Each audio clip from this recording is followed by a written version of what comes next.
नमस्कार दोस्तों, स्वागत है आप सभी का इस YouTube चैनल पर जिसका नाम है सुधारती। और आज मैं आप सभी से एक काफ़ी चर्चित और काफ़ी महत्वपूर्ण किताब पर बात करने वाला हूं। और किताब का नाम है बोलगा से गंगा। जैसे आप सब देख सकते हैं, इस किताब के लेखक राहुल संकृत्यायन हैं। राहुल संकृत्यायन जिसको महापंडित भी कहा जाता है, और जिन्होंने बौद्ध दर्शन पर और भारतीय इतिहास और भारतीय दर्शन पर जिन्होंने काफ़ी लिखा। और अगर उनकी लेखन का अगर व्यापकता देखें तो काफ़ी व्यापक उनकी अगर कहें तो उसमें अगर आप यात्रा वृत्तांत से लेके, उसमें आप निबंध से लेके, उपन्यास से लेके, कहानी से लेके, उन्होंने काफ़ी चीज़ों पर लिखा है। और अगर उनकी फेमस किताब की बात की जाए तो जिसमें तुम्हारी छय, मानसिक गुलामी, वैज्ञानिक भौतिकवाद, उसके बाद एक किताब जो है भागो मत दुनिया बदलो, और एक जो सबसे चर्चित किताब है उनकी अगर कहा जाए, जिसमें एक बौद्धिकता की एक अलग स्तर आपको देखने की मिलती है, उस किताब में से एक बोलगा से गंगा, जो काफ़ी फेमस है, काफ़ी प्रसिद्ध है। और इसका पर्पस जो है आज का वीडियो का, कि मैंने इस किताब को अभी ही ख़त्म किया हूँ और मैंने पूरा किताब को पढ़ा, तो मुझे लगा कि ऐसा किताब है जिसको जो भी खासकर हायर एजुकेशन में है या मास्टर्स के स्टूडेंट हैं, और जिनको हिंदी साहित्य अगर कहें, जिनका काफ़ी रुचि रहा है और जो भारतीय इतिहास के प्रति काफ़ी इंटरेस्टेड हैं जानने के लिए, समझने के लिए, उनके लिए किताब बेहतरीन है। और मैंने यूट्यूब चैनल पर जाकर देखा तो कुछ मुझे अगर कहें तो कुछ दिल खुश करने वाला मुझे इसका सारांश या आप कहें समीक्षा मुझे देखने को नहीं मिला। तो मुझे लगा कि मैं अपने माध्यम से अगर मेरा कुछ जो दृष्टि बना है इस किताब के पढ़ने के बाद, और ये किताब क्यों पढ़नी चाहिए, उस पर मैं आप लोगों से बात करूंगा। अगर देखी जाए तो इस किताब के माध्यम से, इस किताब में 20 कहानियों का संग्रह है, और हर एक कहानी एक कालक्रम के बारे में बात करता है। जैसे छोटा सा एग्जाम्पल दें कि अगर आप इस किताब के माध्यम से एक ऐसे नाव पर बैठ के भारतीय इतिहास को, या जो आर्य जो थे उनके मानव इतिहास को आप इससे समझने की कोशिश कीजिएगा। और इसमें लेखक जो हैं उसमें देखा जाए तो 600 ईसा पूर्व से स्टार्ट कर रहे हैं, और फर्स्ट जो चैप्टर का नाम है निसा, और सेकेंड दिवा। इसमें जो प्राग ऐतिहासिक काल जो है 600 ईसा पूर्व, वहाँ से स्टार्ट करके और आपका 1942 ईस्वी जब हमारा भारत छोड़ो आंदोलन हुआ था, वहाँ तक लेखक जो है, आप भारतीय इतिहास कहें या मानव इतिहास कहें, उसका अवलोकन करते हैं। और इसमें एक चीज़ देखिए, मैं स्पष्ट करना चाहूँगा कि इतिहास लेखन जो होता है और साहित्य लेखन जो होता है, दोनों में काफ़ी अंतर होता है। और मैं कोई साहित्य का विशेषज्ञ नहीं हूँ, उस अंतर में नहीं जाऊँगा, लेकिन इतनी मेरी समझ है कि एक साहित्य जो लेखन होता है और इतिहास लेखन होता है, दोनों का जो लेखन शैली है वो काफ़ी अलग होता है। तो एक साहित्य के नज़रिए से आप इस किताब को पढ़ें, आप इतिहास के नज़रिए से पढ़िएगा तो हो सकता है कि इस किताब में आपको त्रुटि दिखे, आप इसका डिमांड कर सकते हैं कि इसमें रेफरेंसेज नहीं दिया गया। लेकिन अगर आप साहित्य के नज़र से अगर इस किताब को पढ़ें तो आपको एक अलग बौद्धिक स्तर का इसमें दृष्टि आपको मिलेगा। और जो सबसे बड़ी बात है राहुल संकृत्यायन के राइटिंग में या लेखन में, कि मार्क्स का काफ़ी प्रभाव था उन पर, और गांधी के बहुत बड़े क्रिटिक्स थे। और तीसरी बात कि बौद्ध दर्शन से काफ़ी प्रभावित थे वो। एक उनकी बात की जाए तो आजमगढ़ में उनका जन्म हुआ था, एक ब्राह्मण फैमिली में, परिवार में, और बाद में उन्होंने बौद्ध दर्शन को अपना लिया था। तो बौद्ध दर्शन कि अगर देखा जाए तो इसीलिए उनको एक टाइटल भी दिया गया था, उपाधि दी गई थी महापंडित का, क्योंकि बौद्ध दर्शन पर उन्होंने काफ़ी लिखा। और हिंदी में तो मेरे हिसाब से बौद्ध दर्शन पर जितना उन्होंने लिखा किसी लेखक नहीं लिख पाया उतना। उसके बाद उन्होंने विश्व इतिहास का अध्ययन किया काफ़ी व्यापक, और उसके बाद जो इंडस्ट्रियलाइजेशन हुआ वेस्टर्न सोसाइटी में, उसका अध्ययन है। और उस लेखन में आपको दिखेगा, जब इस किताब को आप पढ़िएगा तो इसमें विश्व इतिहास की भी झलक मिलेगी। जब आप खासकर अगर मैं बात करूँ तो आप इसमें जो रेखा भगत वाला जो 1800 ईस्वी काल है, जो एक इसमें एक कहानी है रेखा भगत का या मंगल सिंह का, उस कहानी को देखिएगा तो उसमें देखिएगा विश्व इतिहास का भी कंटेक्स्ट ला रहे हैं आपके राहुल संकृत्यायन। उसके बाद लास्ट वाला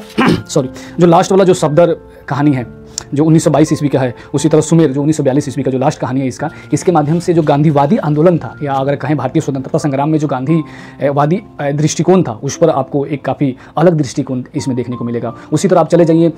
इसमें जो फर्स्ट कहानी है निसा के माध्यम से आपको पता चलेगा कि जो 600 ईसा पूर्व हमारा समाज कैसा था, और उस समाज का वातावरण कैसा था, उसका संरचना कैसी थी, स्ट्रक्चर कैसा था। तो इस किताब को पढ़कर आपको ताजुब होगा कि उस समय जो अभी हम लोग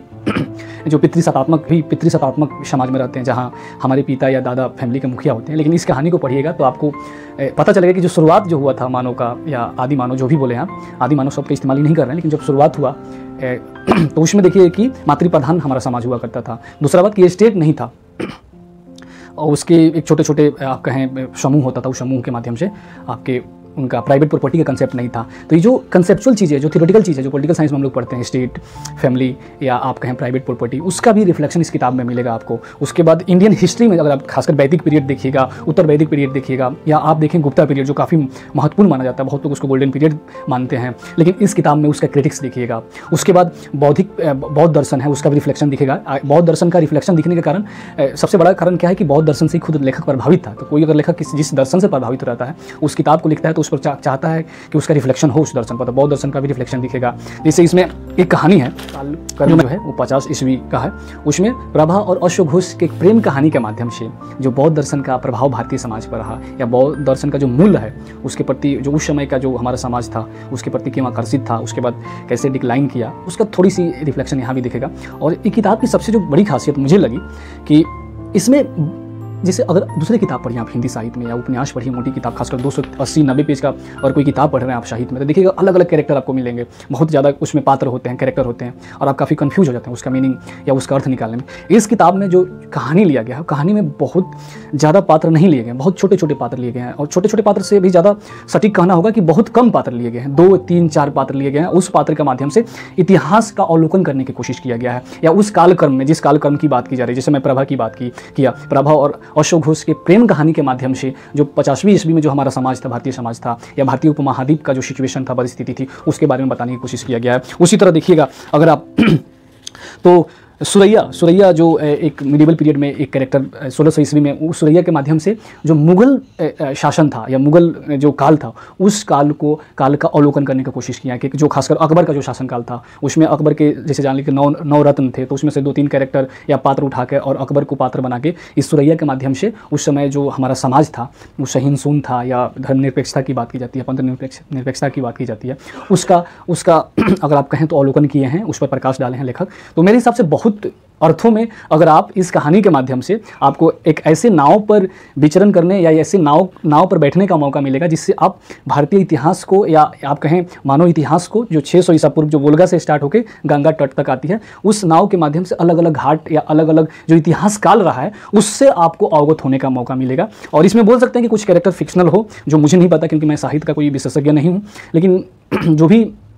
पूरी तरह से खारिज भी नहीं किया जा सकता है। इसके जो दूसरा संस्करण है जिसको आप पढ़िएगा तो उसमें उन्होंने बोला है कि मैं इस जो किताब लिखा हूँ तो ऐसे नहीं कि विदाउट रेफरेंसेज लिखा हूँ, रेफरेंसेज न देने के कारण उसका जस्टिफिकेशन दिया है। तो दूसरा संस्करण जब आप पढ़िएगा तो आपको लग जाएगा कि उन्होंने रेफरेंसेज क्यों नहीं दिया है। लेकिन इस किताब के माध्यम से एक अलग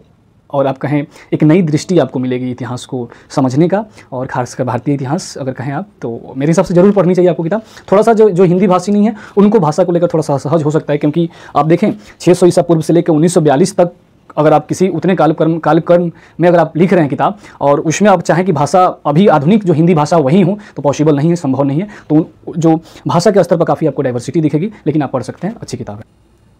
अगर आप इंटरेस्टेड हैं तो इसके ट्रांसलेशन भी मिल जाएगा। ये किताब इतना प्रसिद्ध है और इतना चर्चित किताब है कि इसके अलग अलग भाषाओं में आपको इसका ट्रांसलेशन मिल जाएगा, इसका रूपांतरण मिल जाएगा। तो आप जिस भाषा में पढ़ना चाह रहे हैं उसको पढ़ें और अपने आइडिया को शेयर करें। और किताब अगर वीडियो अच्छी लगी हो तो लाइक कर लीजिए वीडियो को, चैनल को सब्सक्राइब कर लीजिए, और ज़्यादा से ज़्यादा जो साहित्य प्रेमी हैं जो किताब में इंटरेस्टेड हैं उनके साथ शेयर कीजिए। और अगर आपकी कोई विचार हो इस किताब पर तो कमेंट में आप शेयर कर सकते हैं। बहुत बहुत धन्यवाद।